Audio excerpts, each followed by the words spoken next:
न्यायाधीश के प्रयासों से भारत की राष्ट्रपति आदरणीय मुर्मू जी ने आज बाबा साहब अम्बेडकर की आदम तक मूर्ति वहां स्थापित की है। इसके लिए बहुत बहुत आदरणीय राष्ट्रपति जी को और मुख्य न्यायाधीश जी को बहुत बहुत धन्यवाद कि आप लोगों ने कम से कम, न्यायाधीश तो बहुत आए होंगे, चले गए होंगे, लेकिन किसी के मन में इस बात का विचार नहीं आया कि भारत की संविधान जिसके वजह से पूरा संसद चलता है, विधायिका चलती है, सुप्रीम कोर्ट चलता है, सरकारें चलती हैं, ऐसे महामानव संविधान निर्माता बाबा साहब अम्बेडकर की मूर्ति उस जगह पे नहीं थी जहां से न्याय की बात हो रही है। जिसको बाबा साहब अम्बेडकर ने संविधान में न्याय की बात रखते हैं, उस न्याय को भी न मानते हुए आज तक बाबा साहब अम्बेडकर की मूर्ति वहां नहीं थी। लेकिन आज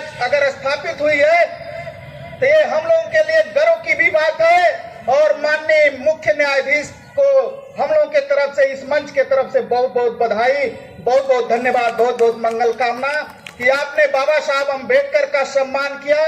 साथियों, मैं बता दूं, बाबा साहब अम्बेडकर का कोई अगर सम्मान करता हो तो ये ना समझे कि उसने बाबा साहब अम्बेडकर का सम्मान किया है, बल्कि उसको ये समझना चाहिए कि बाबा साहब अम्बेडकर ऐसे बड़ी शख्सियत है कि अगर वो सम्मान बाबा साहब अम्बेडकर का करता है तो उनके सानिध्य में उसी का सम्मान होता है, क्योंकि बाबा साहब अम्बेडकर का जो सम्मान होता है उनके कद से, चाहे कोई भी सम्मान हो, उनके कद से छोटा माना जाता है।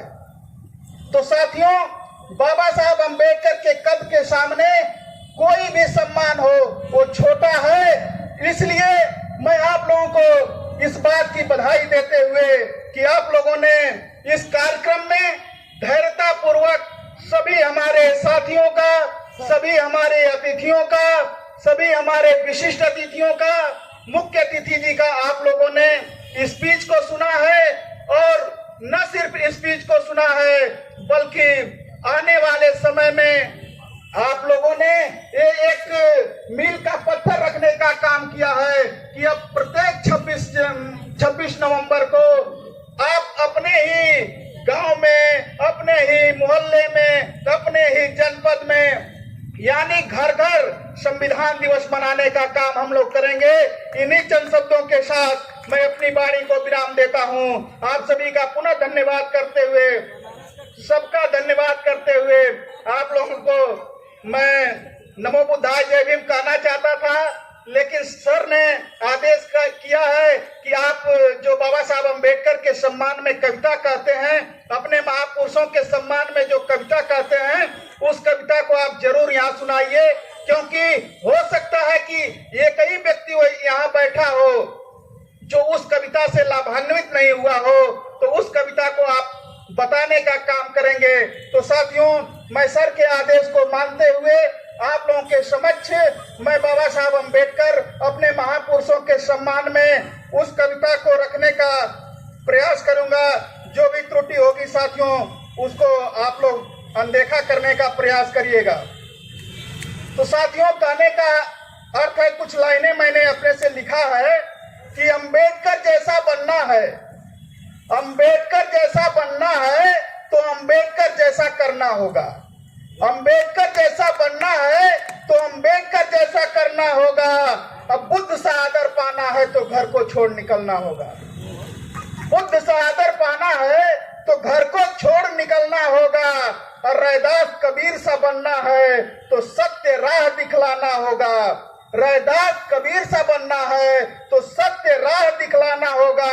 और सावित्री फूले बनना है तो शिक्षा का अलग जगाना होगा, सावित्री फूले बनना है तो शिक्षा का अलग जगाना होगा। और साहू नारायणा पेरियार हो बनना, साहू नारायणा पेरियार हो बनना।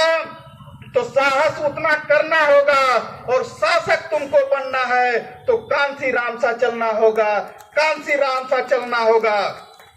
और हम अंबेडकर के बेटे हैं, हम अंबेडकर के बेटे हैं, क्यों सोचे राह सरल होगी। हम अंबेडकर के बेटे हैं, क्यों सोचे राह सरल होगी। तो चलना शुरू करोगे तो तुम निश्चित राह सरल होगी।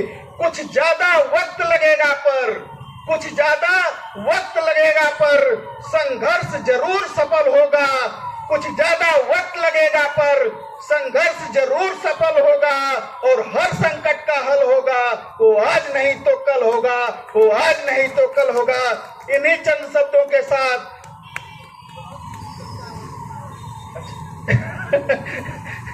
सर का आदेश हो रहा कि एक और कविता सुना दीजिए।